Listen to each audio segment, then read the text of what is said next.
최재경 청와대 민정수석 그리고 김현웅 법무부 장관 각각 사의를 표명했습니다. 어제 알려졌죠. 두 사람 모두 검사 출신의 사정 라인의 최고 책임자라는 공통점이 있는데요. 청와대의 집중 포화가 쏟아지고 있는 요즘 이들이 함께 자리에서 물러나려는 하는 이유가 무엇인지 그 배경에 관심이 모아지고 있습니다. 청와대는 이걸 받아들일지도 관심을 모으고 있습니다. 이 문제 짚어보겠습니다. 추은호 YTN 해설위원 최진영 변호사 자리에 함께했습니다. 안녕하십니까? 네, 안녕하십니까? 자, 이미 사의를 표명한 건 어제가 아니라 이미 그 전이었지만 그렇습니다. 어찌됐든 검찰과 이 청와대가 지금 맞서고 있는 이 맞대결을 하는 상황에서의 두 사람의 사퇴 그 배경 지금 어떻게 분석되고 있습니까?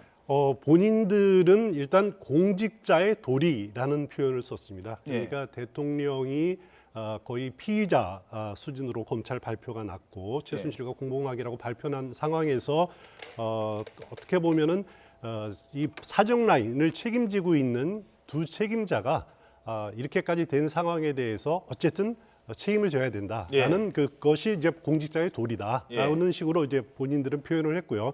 법무장관이라는 자리가 어떤 자리냐면은 검찰 또 인권 옹호, 행정, 출입국 관리 이거를 총괄하는 그러니까 검찰을 총괄하는 자리입니다. 그리고 민정수석이라는 자리도 사정기관의 업무를 청와대 내에서 총괄하는 자리 아닙니까? 근데 검찰이 대통령을 임명권을 준 대통령을 검찰이 피의자로 몰고 갔다라는 것에 대해서 대통령으로부터 임명장을 받은 법무장관 그리고 민정수석으로서는 사표를 내는 것이 공직자로서는 당연하다. 이런 식으로 본인들은 설명을 하고 있습니다. 예.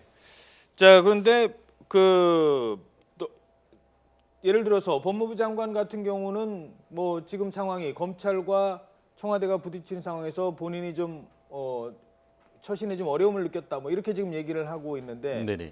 민정수석 같은 경우, 최재경 수석 같은 경우는 이미 사태가 발생한 뒤에 임명장을 받았고 그 인구도 안 마른 상태였잖아요.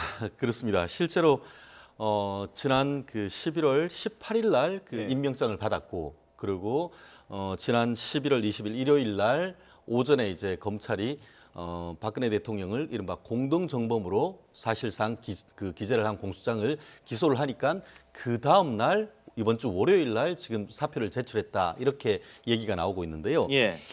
법무부 장관 같은 경우하고 지금 민정수석은 약간 나눠서 봐야 될 것 같은데 법무부 장관 같은 경우에는 검찰청 법에 어떻게 돼 있냐 하면은 법무부 장관은 검찰 사무의 최고 감독자로서 일반적으로 검사를 지휘 감독하고 구체적인 사건에 있어서는 검찰총장만 지휘 감독한다라고 돼 있는데 이번 사건 같은 경우에는 검찰총장이 지휘에 대한 지휘 감독은커녕 보고조차 못 받았다라고 지금 얘기를 나오고 있지 않습니까? 그렇죠. 그렇기 때문에 지금 그 김현웅 법무장관으로서는 사실 아무것도 할 수 없는 그런 무력감에 시달릴 수밖에 없었던 그런 부분에 대해서 본인의 어떤 보좌 잘못에 대한 책임 이런 것이고 최재경 그 민정수석 같은 경우에는 사실상 그 실질적으로 보고 같은 것이 대검을 통해서 법무부 장관을 통해서 이게 그 청와대로 와야 되는데 본인도 역할을 할 수 있는 것이 아무것도 없는 것이죠. 특히 검찰도 강공으로 나오고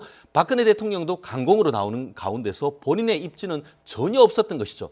결국 본인 스스로는 이른바 불타는 청와대에서 내려오는 것은 아니다라고 했지만 실제로 역할이 없기 때문에 나로서는 이렇게 보좌 책임에 대한 책임을 질 수밖에 없는 그런 것을 지금 토로를 했었는데 내면적으로는 그렇지만 크게 봤을 때는 청와대의 사정 라인 어떻게 보면 법치를 담당하는 두 축이 한꺼번에 빠졌다는 점에서 지금 같은 경우에는 어떻게 보면 단순한 사정 라인의 공백을 넘어서 우리나라 법치주의의 어떤 근간이 흔들리고 있다 이렇게 지금 보는 것이 오히려 합당한 해석이 아닌가 싶습니다. 검찰로부터 지금 공격을 받는 상황이란 말입니다. 박근혜 대통령이 아직 김현웅 장관 그리고 최재경 수석에 대한 사표 수리는 이루어지지 않았습니다.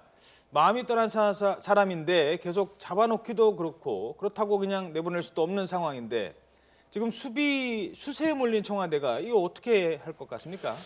만약에 사표를 수리하게 될 경우 박근혜 대통령은 거의 고립무원 상태에 빠집니다. 지금 이들이 어떻게 보면은 버팀목이 돼야 되는 그런 위치에 있는데 당장 검찰이 대면 조사 29일까지 하겠다라고 이렇게 의지를 밝히고 있고 예. 특검 수사도 이제 다음 달 정도면 가동이 되지 않습니까? 예. 이것을 법률적으로 막을 수 있는 또 보좌할 수 있는 기능이 전혀 없어진다라는 아하. 거죠. 물론 이제 개인적인 변호사는 있겠지만요. 예. 그리고 또 하나 문제가 이들을 교체할 경우 과연 대안이 있겠느냐? 특히 아하. 법무장관 경우에는 지금 누가 또 인사청문회까지 열어서 그렇습니다. 예. 인사청문회를 또 거쳐야 되는데 지금 뭐 국회 여소야대 국회 상황 또 탄핵 그 소추관 발의되는 총리도 인정 안 해주겠다는 상황에 그런 상황에서 국정 공백이 발생을 할 가능성이 높다. 예. 이런 가능성 때문에 당장은 사표를 수리하지 않을 가능성이 상당히 높아 보입니다. 그렇지만은 왜 바로 즉각적으로 사표를 수리 안 하지 왜 이렇게 머뭇거리느냐?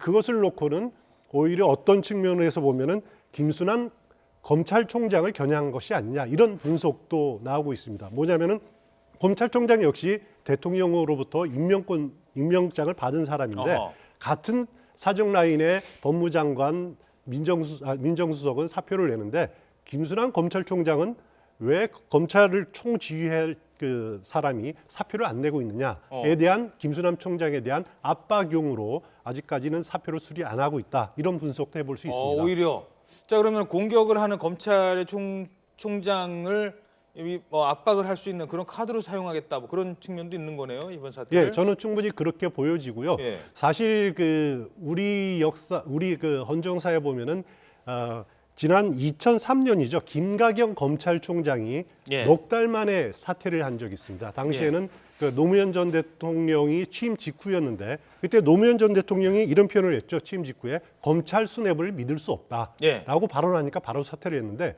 지금 박근혜 대통령은 검찰 수뇌부를 믿을 수 없다라는 것에서 떠나가지고 검찰 수사 자체를 인정하지 못하겠다. 그 조직에서 이뤄진 수사 자체를 인정하지 못하겠다라고 이렇게 완강하게 거부하고 있는 상황 아닙니까? 예. 그렇기 때문에 그 김순환 검찰총장에 대한 무언의 압박이다라는 해석이 가능하고요. 알겠습니다. 그렇게 생각이 됩니다.